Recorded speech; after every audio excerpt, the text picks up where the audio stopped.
দর্শক, গ্যাস সংকটের আরো খবর জানবো। গাজীপুর থেকে যোগ দিয়েছেন সহকর্মী রফিকুল ইসলাম খান।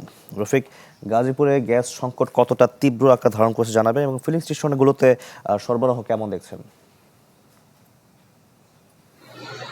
শাকিল, রাজধানী ঢাকার মতো গাজীপুরে কিন্তু গ্যাসের সংকট রয়েছে। বাসাবাড়ি, শিল্প কারখানা এবং সিএনজি স্টেশনগুলোতে কিন্তু গত কয়েকদিন যাবতই এই যে গ্যাসের সংকট সেটি কিন্তু তীব্র হচ্ছে।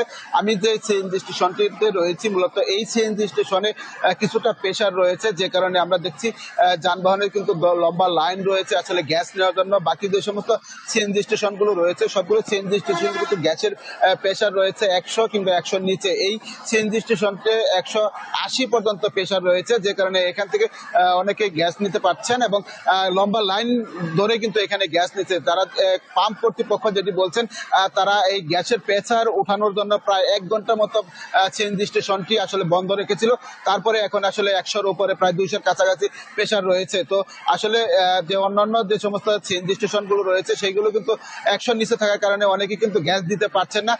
এমনকি যে সমস্ত বাসাবাড়ি রয়েছে সেই সমস্ত বাসাবাড়িতে কিন্তু গ্যাসের সংকট রয়েছে। এছাড়া গাজীপুর একটি শিল্প শহর, শিল্প কারখানা, যে সমস্ত আসলে বয়লার এবং যে জেনারেটর, তারপরে স্টিম চালায়, সেই সমস্ত কারখানাগুলো কিন্তু অনেকেই আসলে তাদের উৎপাদন অর্ধেকে নেমে আসে, সেটি তারা জানিয়েছে। তো অনেক শিল্প কারখানায় কিন্তু তারা আসলে শিফটিং করে আসলে কাজ করছে। যেরকম কোনো কারখানাতে, যে কারখানাতে আসলে বয়লার পাশাপাশি স্টিম রয়েছে, তারা যখন বয়লার করে তখন কিন্তু স্টিম বন্ধ রাখে, আবার যখন স্টিম করে তখন বয়লার বন্ধ রাখে। এভাবে কিন্তু যে উৎপাদন, সেই উৎপাদন তারা আসলে ধরে রেখেছে। তো তাদের দাবি নিরবিচ্ছিন্ন যেন গ্যাস সরবরাহ নিশ্চিত করা হয়। অন্যদিকে তিতাস বলছে আগামী সপ্তাহের আগে কোনো অবস্থাতে আসলে গ্যাসের যে সংকট রয়েছে সেটি কিন্তু উত্তোলনের সম্ভব নয় এবং এর যে ভালো কিছু আশা করা যায় না। তো আগামী সপ্তাহে হয়তো প্রথম দিকে গ্যাসের সরবরাহ বাড়বে, তখন থেকে পাম্পগুলো এবং শিল্প কারখানায় নিরবিচ্ছিন্ন গ্যাস সরবরাহ দিতে পারবে, সেটি আমাদের জানিয়েছে। তো এখন পর্যন্ত গাজীপুরে এই ছিল আসলে গ্যাসের সর্বশেষ পরিস্থিতি। শাকিল। জি, ধন্যবাদ আপনাকে। এবার যেতে চাই নারায়ণগঞ্জে, যেখানে রয়েছেন আহসান সাদিক। আহসান সাদিক, জানাবেন নারায়ণগঞ্জে কি পরিস্থিতি? ডিজাইন, এলিগেন্স, বিউটি, সেরা পণ্য সবার জন্য জেভিকো। শাকিল, পরিস্থিতি অপরিবর্তিত নেই। গত 2-3 দিনের পরিস্থিতির মতো আজকের পরিস্থিতি একই। আপনাকে যদি মোট 33টি সিএনজি ফিলিং স্টেশন আছে নারায়ণগঞ্জে, এবং 33টি ফিলিং স্টেশনের তথ্য যদি জানাই তাহলে 5 থেকে 6 PSI তারা যেটি বলছেন তাদের গ্যাসের মোটামুটি চাপ থাকে।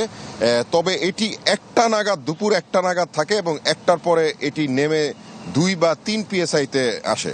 এবং এই ক্ষেত্রে যে সিএনজি স্টেশনগুলিতে যে সকল যানবাহন সিএনজি সংগ্রহ করতে আসেন তাদেরকে বিশাল বেগ পেতে হচ্ছে, এবং এই ক্ষেত্রে বিশাল একটি দীর্ঘ সারি দেখা যায়। এবং এটি শুধু এই সকালবেলা না, গভীর রাতেও কিন্তু সিএনজি ফিলিং স্টেশনগুলোতে এটি দেখা যাচ্ছে।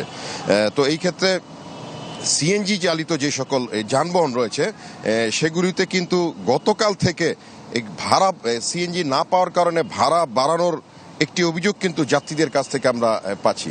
এবং সেই সাথে আরেকটি তথ্য আপনাকে জানাই, আপনি জানেন নারায়ণগঞ্জে একটি শিল্পাঞ্চল, এখানে মূলত শিল্প নির্ভর বা রপ্তানিমুখী অনেক শিল্প প্রতিষ্ঠান রয়েছে।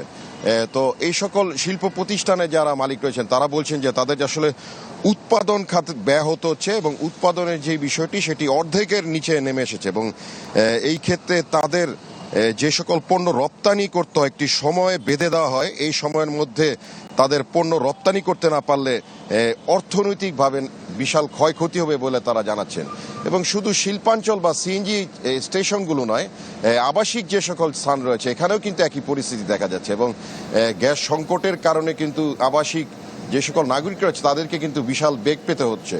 তো সব মিলিয়ে শাকিল বলা যায় যে গ্যাস সংকট যেটি আছে এটি এখনো স্বাভাবিক হয়নি, বরঞ্চ কমের দিকেই যাচ্ছে গতকাল থেকে। এবং এই ক্ষেত্রে সবাই, শিল্প মালিকরা মূলতই বলছেন যে আসলে অতি দ্রুত যেন এই সমস্যাটিকে আসলে সমাধান করা হয় এবং না হলে অর্থনীতি খাতে কিন্তু ব্যাপক একটি প্রভাব পড়বে। জি, ধন্যবাদ আপনাকে। দর্শক, গাজীপুর ও নারায়ণগঞ্জ থেকে আমরা গ্যাস সংকটের খবরাখবর জানছিলাম।